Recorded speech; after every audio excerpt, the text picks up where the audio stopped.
Hey class, welcome back to another week of remote learning. As some of you probably heard already, right? Remote learning, we probably have about 3 more weeks left of this, and that'll be the end of the school year, okay? So that being said, we're gonna kind of jump into our next chapter here, which is it's a continuation from our last chapter, right? We're still gonna be talking about polynomials and factoring and doing a lot of those skills, but now we're actually gonna be solving these quadratic equations, all right? So today you can see we have a lesson here on solving polynomial equations in factor form, and then we'll have some IXL practice after that. All right, and then tomorrow there's no class. And then on Thursday, we're gonna do factoring to solve polynomial equations, have a little practice worksheet. And then on Friday, there'll be another kind of review day, and then a quizzes. All right, and the next 2 weeks after that will kind of look very similar to that. All right, so today we're going to talk about solving polynomials in the factor form. All right, so why don't you guys pause this video and solve these first 3 kind of warm-up problems, right, which is just solving linear equations, one-step or 2-step equations.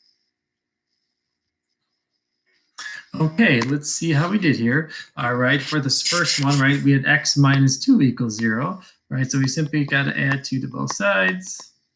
And we get x is equal to 2.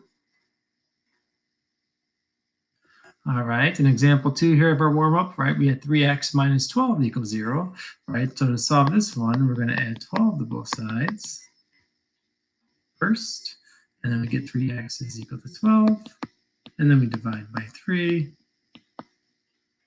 We get x is equal to 4.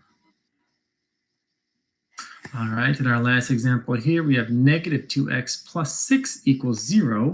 All right, so in our last example here, right, we start off by subtracting 6 from both sides. And now we divide by 2, and we should get x is equal to 3. All right, hopefully you got all 3 of those. And if not, that's okay. All right. All right, so here we go. Right, so how many solutions or how many answers did each of these problems have? Right, well, if we looked, right, they each had 1 solution. All right, these solutions can sometimes also be called roots or zeros of polynomial equations. All right, so those are just other names of solutions of polynomial equations, all right, besides solutions. All right, so next we're going to look at the special properties of 0. All right, so we're going to complete these polynomial equations together. All right, so if we look at number 4 here, we got 5 times 0. Well, that gives us 0. 10 times 0, well, that also gives us 0. Right, and 9,437 times 0 will also give us 0. Right, so that's one of the special properties of 0, right? Anything times 0 will give you 0. All right, and because that isn't one of those special properties of 0, all right, this is where mathematicians developed this zero product property. All right, the zero product property is defined as if 2 numbers or expressions are multiplied together and equal 0, then one or the other number or expression is equal to 0.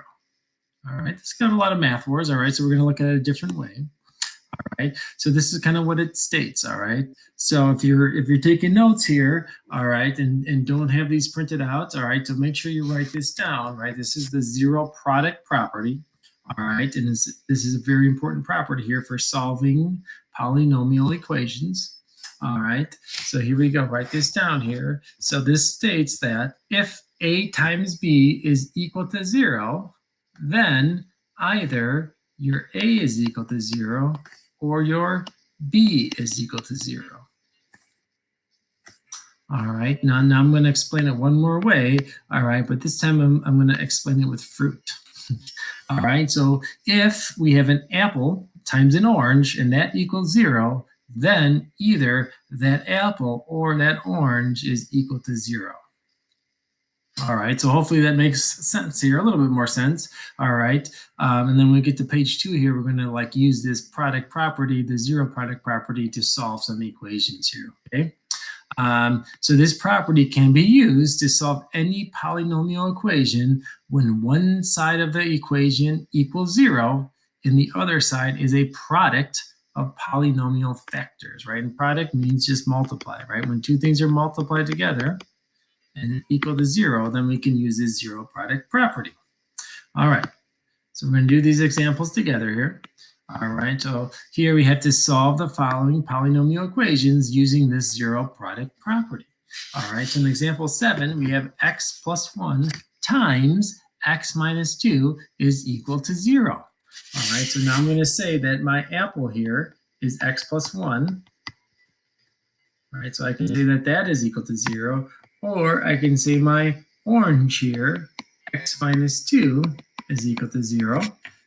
And there you go. That's that zero product property, right? I can set each one of my products equal to 0. All right, now I'm going to solve these just like I did in the warm-up, right? So here, right, we're just going to subtract 1 to both sides, and we can say that x is equal to -1. All right, on this side, we're going to add 2 to both sides. And I can say that x is equal to 2. All right, so here I have two solutions, right, or two roots, or two zeros. All right, so those are my two solutions for number 7. All right, and we do the same thing for number 8 here. All right, so this is my apple here on number 8. All right, I know you guys like your fruits.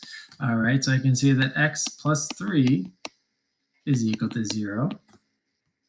And I can say my orange here, or my x minus 4, is equal to 0 as well.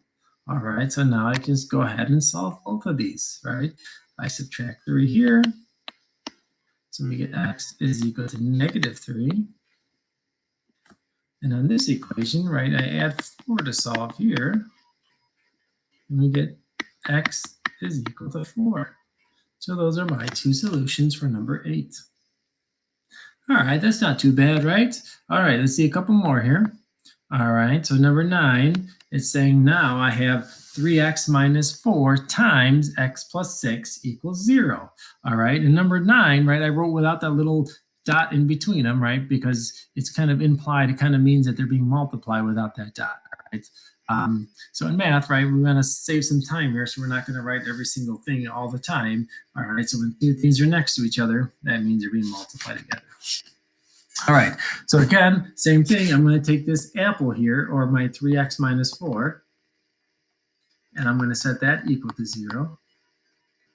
And I'm going to take my orange, or x plus 6, and I'm going to set that equal to 0 as well. All right, and now I'm going to solve this one, right? And I solve by adding 4 first. So then we get 3x is equal to 4. And then we're going to divide by 3. All right, and we get x is equal to, well, 4 divided by 3 is just 4 divided by 3, okay? So don't put it in a decimal form, just leave it as a fraction form as 4 over 3. All right, and if your fractions don't reduce, just leave it as a fraction. An improper fraction is totally okay. That's what we want to leave it as, right, as 4 over 3. All right, so now I'm going to do my other side here. My x plus 6 equals 0. All right, I'm going to subtract 6 from both sides here, and we get x is equal to -6. All right, and there are my two solutions for number 9. All right, we got 10 here, right? 10 says 2x times x plus 14. All right, well, in this problem, all right, my 2x is going to be my apple. I'm going to say that equals 0. And my x plus 14, that's going to be my orange. So I can say that is equal to 0 as well. All right, so now I set each my apple and my orange equal to 0, and now I'm ready to solve. All right, so my 2x equals 0, right? To solve this one, I'm going to divide by 2, right? Because that's that inverse operation to get x all by itself. All right, and 0 divided by 2 is just 0. All right, so 0 is one of my solutions, and that's okay to have 0 as a solution. All right, and my next one here, I'm going to subtract 14 to both sides. And we get x is equal to negative 14. And then, so my two solutions are 0 and negative 14. All right, we got two more to do here. All right, number 11, we have 3 times x minus 2. All right, in this case, my first expression is just 3. All right, so again, I'm going to set each expression equal to 0. All right, so I'm going to say 3 is equal to 0. And then I'm going to take my other expression of x minus 2. I'm going to set that equal to 0 as well.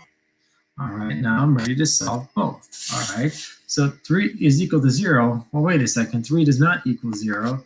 So I can't do anything with that. All right, so sometimes it happens, right? If there's no x, I can't solve. So now I have my other equation set up for me as x minus 2 is equal to 0, right? To solve this one, we just add 2 to both sides. And we get x is equal to 2. All right, in this case, I have one solution. And isn't that kind of funny? Look at this, all right? Hopefully you're seeing a little pattern, right? I have one x, so I have one solution. All right, in my previous problems, I had two x's with two solutions, right? Two x's, two solutions, right? Two x's, two solutions, two x's, two solutions. So now let's look at number 12, right? Number 12 says x times 4x minus 1 times 2x plus 5 is equal to 0. So how many solutions do you think we're going to have for number 12? Oh, you think so? All right, well, let's check this out. All right, this time I'm going to add a blueberry in here. All right, my blueberry is going to be this x. So my blueberry is going to equal to 0. And now my apple is going to equal to 0. And my orange is going to be equal to 0 as well, right? Because that zero product property says that one of these three things has to equal to 0, if not all of them, right? So now here, well, x equals 0, here's an x, it equals 0, that's a solution, right? I don't have to solve anymore. That's already done for me, all right? So 0 is a solution for this problem. All right, and my second here on my apple one, right, to start solving this one, we're going to add 1 first to both sides. And we get 4x is equal to 1. And now we divide by 4. We divide by 4. And x is equal to 1 over 4. Okay, so don't write it as a decimal. Just leave it as a fraction. All right, if it doesn't reduce, it doesn't reduce. And we're just going to leave our answer as a fraction of 1 over 4. All right, then my orange equation here, right, my last one, I subtract 5 from both sides first, and we get 2x is equal to negative 5, and now I can divide by 2. All right, and again, negative 5 divided by 2 is just negative 5 over 2, so that's already a reduced fraction. I'm not going to write it as a decimal, I'm just going to leave it as negative 5 over 2. And let's see, I have 1, 2, 3 solutions, right? Because I had 1, 2, 3 x's. All right, awesome. Now I think you guys are ready to do some practice, right? You guys are going to work on that IXL, and it's going to be skill BB7, right? I'm going to look for a score of 70 or higher on that. All right, I think that's totally doable. It should not take you very much time, but if you're having trouble with it, all right, please, as always, right, send me a quick little email, and I can check in with you.